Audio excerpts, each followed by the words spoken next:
Most men think attention-seeking behavior is a woman being needy. They're wrong, and that single misread, that one quiet, almost invisible mistake in interpretation, is costing them the connection they actually want. Here's what's true. When a woman hasn't been intimate in a long time, and I don't just mean physically, I mean genuinely connected, genuinely seen, she doesn't become less expressive, she becomes more precise. Her signals get quieter on the surface and louder underneath. And if you don't know how to listen beneath the surface, you'll see her behavior and call it clingy, confusing, or just plain a lot. But a small number of men understand what's actually happening in those moments. And those men don't just get her attention, they get her trust. They become the person she keeps coming back to. Not because of tricks, not because of clever lines, but because they understood something that most men never bother to learn. Stay with me, because what I'm about to share isn't from a dating coach's opinion or a list of tips you've already heard. This comes from behavioral psychology, attachment science, and a very honest look at what happens inside a woman's emotional world when she's been running on empty for too long. And somewhere in the middle of this video, I'm going to show you the one thing she's actually testing for without even knowing it. And why getting that wrong is the silent reason so many promising connections quietly fall apart. Let me be direct about what this video is and what it isn't. This is not about manipulation. It's not about playing games or positioning yourself strategically to take advantage of someone's vulnerability. If that's what you're here for, this video won't serve you. And honestly, those approaches don't work long term. Anyway, what this is about is understanding, real understanding, the kind where you walk away from this video and you're able to look at a woman's behavior and actually decode it, not as something being done to you, but as something being communicated through her, because she doesn't yet feel safe enough to say it plainly. Because here's the psychological reality. A woman who hasn't been genuinely intimate emotionally, physically, or both for an extended period of time undergoes a very specific internal shift. Her nervous system is recalibrating, her attachment system is on a kind of quiet high alert, and her behavior, the things she does around men she's drawn to, becomes a very precise, if unconscious language. Understanding that language doesn't make you manipulative. It makes you perceptive, and in the world of human connection, perception is the skill. By the end of this video, you'll understand 3 psychological triggers, 3 deep, consistent patterns of behavior that emerge from this specific emotional state. I'll know what they mean, why they happen, and how the way you respond to them either builds something real or quietly destroys it before it even starts. Let's talk about what most men do wrong, because the mistake isn't obvious. It's not some glaring error, it's subtle, and that's what makes it so costly. When a woman who's been emotionally or physically starved of intimacy starts behaving differently around a man, she's drawn to. Most men respond in one of 2 ways. The first response, they overcorrect, they get excited. They interpret her signals as green lights and accelerate. More texts, more pursuit, more intensity, and without realizing it, they've put pressure on a system that was just beginning to feel safe. She pulls back. He can't understand why. The energy that felt like it was building suddenly evaporates, and he's left confused, replaying conversations, trying to figure out what he said wrong. He didn't say anything wrong. He moved too fast into the space before she invited him in. The second response is almost the opposite. He sees her behavior, the testing, the proximity, the little moves she makes, and he misreads them as desperation or games. He pulls back to seem less interested, to protect himself, to not seem too eager, and what she was actually doing, reaching out carefully to see if he was emotionally safe, gets met with distance. She interprets his distance as disinterest. She closes the door. Both responses come from the same root error, reading her behavior on the surface level and responding to what it looks like instead of what it means. You're reading a language you were never taught, and so you're essentially responding to the punctuation while completely missing the sentence. The even deeper problem is this. Most of the advice out there tells men to focus on performance. Say this, do that, create this impression, and performance might get initial attention, but it can't hold, because what a woman in this emotional state is actually scanning for is not performance, it's presence. She wants to know, is this person real? Is he steady? Can he handle the full weight of what I am without flinching? Performance answers none of those questions. In fact, it raises new ones. So before we go into the 3 triggers, I want you to understand the foundational premise of everything that follows. This isn't about doing anything to her. It's about being something that her nervous system recognizes as safe and magnetic at the same time. That combination, safety and magnetism, is rare, and it's what she's been waiting for. 3 psychological triggers. Trigger 1. The presence test. She's not looking for attention. She's testing attunement. Here's the first thing you need to understand. When a woman who's been emotionally withdrawn or disconnected from intimacy starts seeking your attention, she's not doing it because she needs validation. She's not doing it because she needs validation. Doing it because she's assessing you. Psychologists call this attunement. The ability to read someone else's emotional state and respond in a way that feels accurate and resonant. For women especially, attunement is one of the earliest tests a man either passes or fails, usually without knowing he's being tested at all. What this looks like in behavior. She'll say something that's slightly below the surface, a casual observation, a joke with a layer underneath it, a comment about something she's been through, dropped lightly into conversation like it doesn't matter much, and then she waits, not consciously. She's not thinking, let me see if he picks up on that. It's instinctive. It's her system checking. Does he hear what I'm not saying? Most men hear the surface comment and respond to the surface. They laugh at the joke and move on. They acknowledge the observation literally. They don't follow the thread down to where it actually leads. And she files that away, not with judgment, just with data. He's present, but not perceptive. Safe enough, but not the one. The men who pass this test don't do anything dramatic. They just notice. They hold space for a bit longer than is comfortable. They ask the question that's one level deeper, not prying, just genuinely curious. When you say that, what do you actually mean? Or sometimes it's even simpler, just a moment of real eye contact that says, I heard more than the words. Here's why this matters so much in this specific context. A woman who hasn't been genuinely connected in a long time has usually built a very effective emotional wall. Not because she's damaged or difficult, but because she's learned. She's learned that being fully open is a risk. She's learned that most people hear without actually listening. So she tests in layers. She offers a small piece and watches what you do with it. If you handle that small piece with care, the next layer opens, and then the next. If you miss it, the wall quietly reveals, and she'll tell herself, it's fine. It wasn't meant to be, and she'll believe it, because from her side she gave you the key, and you didn't recognize what it was. The practical takeaway here is this. Slow down. When you're in conversation with her, resist the urge to fill every silence or redirect toward yourself. Let her words land. Respond to what's underneath, not just what's on top. This is what presence actually means. Not intensity, not constant engagement, but accurate perception in real time. That's what she's looking for, and almost no one gives it to her. Trigger 2. The proximity pattern. Her body knows before her mind decides. The second trigger is physical, but it's not what you think. When a woman who's been emotionally starved of intimacy becomes drawn to someone, one of the first things you'll notice if you know to look for it is a subtle shift in her physical behavior. She starts to manage proximity. She finds reasons to be near you. She creates small opportunities for contact that feel accidental but aren't. She touches your arm when she's making a point. She finds a reason to lean across you. She positions herself consistently within your physical field, just close enough to feel the pull, just far enough to maintain plausible deniability. This isn't manipulation, it's biology.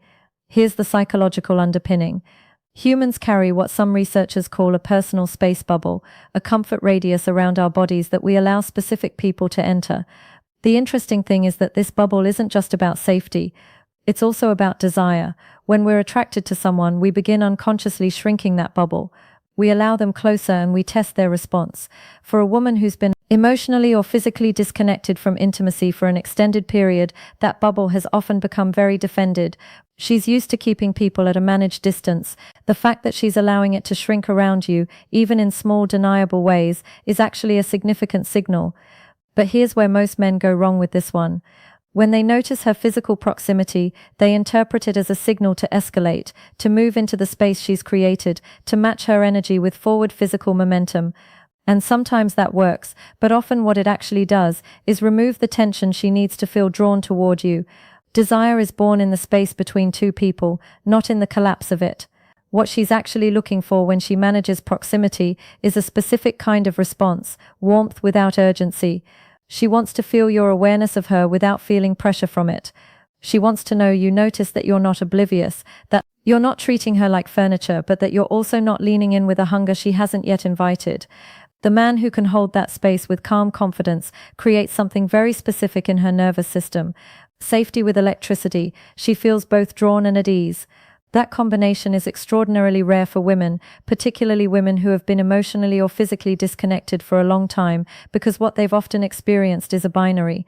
Either men who feel safe but create no spark, or men who create a spark but feel fundamentally unsafe. The man who can hold both at once becomes almost irresistible to her, not because of a technique, because of who he actually is in that moment. So when you notice the proximity pattern when she's finding ways to be near you, creating small accidental contacts, the move is not to escalate. The move is to acknowledge without amplifying. Let her know you see her. Let her feel your warmth, but stay rooted in yourself. Don't lunge for the invitation. Let the space between you do the work. That space is not emptiness. That space is potential, and she can feel it. Trigger 3, the emotional risk signal. This is what she's actually asking you. Now we get to the third trigger. And I told you at the beginning there would be one insight that separates the men who really understand this from everyone else. This is it. When a woman who's been disconnected from intimacy for a long time finally starts allowing herself to feel something for someone, she will at some point, often when neither of you is expecting it, say or do something vulnerable, something that cost her something emotionally to share. It won't announce itself as vulnerability. It rarely does. It might come in the form of a story about her past, a quiet admission about something she's afraid of, a moment where she lets something slip that she then almost immediately tries to walk back or minimize. Anyway, it doesn't matter. Sorry, I don't know why I'm telling you this. Pay very close attention to those moments, because what she has just done is offered you an emotional risk. She has stepped outside her protected zone and handed you something real. And what she's doing in that exact moment, consciously or not, is asking one specific question. Are you safe with the parts of me that are hard to carry? This is the test that matters most. This is the one that determines everything. And here's how most men fail it with the best intentions. They respond to her vulnerability with logic. They try to solve the problem she's described. They offer a reframe, a perspective, a reassurance that minimizes the weight of what she shared. You shouldn't feel that way. That wasn't your fault. You're too good for that anyway. Or they respond by mirroring vulnerability back immediately, reflexively, as a way to bond. That's so funny. Something similar happened to me, and suddenly the conversation has become about them. Neither response is wrong in a vacuum, but in this specific context, they both communicate the same thing. I am not comfortable sitting with the weight of what you just gave me. And she feels it not as a judgment, just as data. He's kind, but he can't hold this. And quietly, carefully, she begins to rebuild the wall. The response that changes everything is both simpler and harder than most men realize. You don't solve it. You don't immediately share your own story. You don't rush to make her feel better by minimizing what she felt. You hold it. You let what she said actually land. You let the silence sit for a moment without filling it. And then when you speak, you reflect it back with care, not with analysis, not with advice, with recognition. That sounds like it really stayed with you. I can understand why you'd carry that. Thank you for trusting me with that. That's the whole move. And I know it sounds small. I know it sounds almost too simple to be the key to something this important. But this is backed by decades of research in emotional attunement, attachment theory, and therapeutic communication. When someone is vulnerable and the other person responds with recognition instead of solution, the emotional bond that forms is categorically different from anything that can be created through charm, humor, or even physical attraction. It creates what attachment researchers call a secure base experience. The feeling that this person is someone I can be fully myself around without being managed, fixed, or minimized. For a woman who has been emotionally starved for an extended period, that experience is almost electric because it's what she's been missing. It's what no amount of surface-level connection has given her. And the man who gives her that just once, just a single moment of real recognition, becomes fundamentally different in her mind from every other man she's encountered. He becomes the one who actually sees me. And once a woman feels truly seen, not performed for, not impressed, not strategically pursued, but genuinely seen, her attraction operates from an entirely different place. It's no longer tentative, it's not hedged, it becomes something she actively wants to protect and nurture. That's the shift you're after. Not manufactured, not performed, earned through the one thing almost no one teaches, the ability to receive someone's vulnerability with quiet, grounded recognition. Let's bring this out of the theoretical and into the real world, because I want this to be useful, not just intellectually interesting. You're talking with someone, you've noticed the signs we discussed. She's running the attunement test. You can feel it. She's managing proximity. Something in the conversation has given you a sense that she's been through a period of real emotional isolation. Here's what you do, and more importantly, what you don't do. You don't perform. The moment she senses that you've shifted into a role, the supportive guy, the emotionally intelligent man, the guy who gets it, she'll feel it, and it will feel hollow. People who've been emotionally disconnected for a long time become extraordinarily sensitive to inauthenticity. Their calibration is sharper than average because they've had to rely on it. What you do instead is stay genuinely curious. Curiosity is not a technique, or it's a state of being. When you're actually curious about someone, not to gather information, not to find an angle, but because they're genuinely interesting to you, that comes through in a way that no amount of practice behavior can replicate. Ask questions you don't know the answer to, not interview-style questions, actual questions that come from something she said that made you want to know more. You mentioned that thing earlier. What was that actually like for you? And then listen, not to respond, just to hear. In terms of presence, put the phone away. Not as a statement, just as a natural expression of the fact that she's more interesting to you than anything on a screen. That's it. That's simple. When she creates proximity, meet it with warmth, not urgency. Smile naturally. Make real eye contact, not intense, not prolonged beyond what's comfortable, just real. The kind of eye contact that says, I'm here, I see you, and I'm not in a hurry. When she says something vulnerable, resist the first impulse, which is almost always to solve or redirect. Breathe, let it land, then say something that shows you heard the weight of it, not just the surface. You don't need to say much. Sometimes the most powerful response to a genuine disclosure is simply, I hear you, said slowly with full presence. And in terms of your own emotional posture throughout all of this, stay grounded in yourself. Not distant, not guarded, grounded. There's a difference. Grounded means your sense of self isn't contingent on how she's responding to you in any given moment. You're not scanning for approval. You're not recalibrating every few minutes based on her energy. You're just there, steady, real. That steadiness is magnetic in a way that almost nothing else is, especially for a woman who has been in an emotional environment that's been anything but steady. She doesn't need you to be perfect. She doesn't need you to say the right thing every time. She needs to feel that you're actually present, actually curious, and actually capable of handling her, all of her, without flinching. That's the whole game. That's all it is. If what I've shared today resonates with you, not because it's clever, but because somewhere in it you recognize something true, then you're already ahead of where most men are. Understanding this stuff really, understanding it isn't something that happens in one video. It's a gradual recalibration, a slow shift in how you show up with people, not just romantically, but across all of your relationships. Because the principles we've talked about today, attunement, emotional safety, the ability to hold someone's vulnerability without rushing to manage it, these aren't pickup tactics. They're human connection skills. And if you want to keep going deeper, if you want to understand the full psychological landscape of attraction, desire, and emotional connection from a place that's grounded in real research and real self-awareness, then I'd encourage you to explore the other content on this channel. Not because I want to build a following, but because the work of becoming genuinely emotionally intelligent is one of the most worthwhile things a man can invest in. It changes how you show up everywhere, in relationships, in friendships, in the way you understand yourself. And the first step is always the same. Get curious about other people. Yes, but first about yourself. What are your patterns? Where do you escalate when you should slow down? Where do you pull back when what's actually needed is presence? Where do you solve when what someone needs is simply to be heard? Those are the questions worth sitting with. Let me leave you with this. We live in a world that teaches attraction as a performance. Say these words, create this impression, play this role, and some of that works briefly, superficially, in the way that any performance can hold a room for a moment. But what we're really talking about today is something different. We're talking about the kind of connection that doesn't need maintenance because it's built on something real. The kind that doesn't require you to always say the right thing because your presence itself has already communicated what matters most. When a woman hasn't been genuinely intimate for a long time, when she's been running on the emotional equivalent of empty, and she begins to reach out to test, to move closer in the quiet ways we've described today, she's not doing something irrational or confusing.